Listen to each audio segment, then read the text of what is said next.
တာတော့သူကြိုက်တာလားနင်ကြိုက်တာလားပဲလို့စားစရာပဲလို့တရားကြိုက်တာသူကလူပဲလို့တရားကြိုက်တာတရားကြိုက်တာတရားမတရားကြိုက်တာမတရားကြိုက်တာသူကြိုက်လို့ရှင်လို့တမီးတို့မကြိုက်ဘူးတော့နော်ဒီလည်းပဲလို့မထွက်ဘူး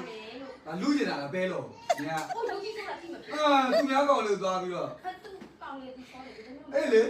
နင်အခုနင်တို့အဲ့တော့ line နဲ့နဲ့စားနေပဲ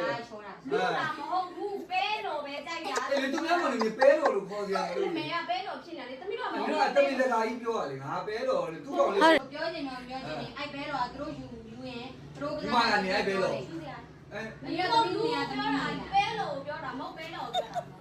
ပဲလေပဲလို့မကြိုက်တော့ဘူးအဆုံးကြောပြောင်းထားမယ်သူမကြိုက်ဒီကောင်လေးဆုံးကြောပြောင်းပြီတော့ပေါ့နော်အဆုံးကြောပြောင်းထားမယ်လို့နော်တော့ပေါ့လားအဆုံးကြောပဲဆုံးကြောပြောင်းထားမယ်သူပြောနေတာဘယ်လိုပဲကြီးလို့ဆုံးကြောဘယ်လိုပဲကြီးဆုံးကြောပြောင်းထားမှာလဲသူကပဲလို့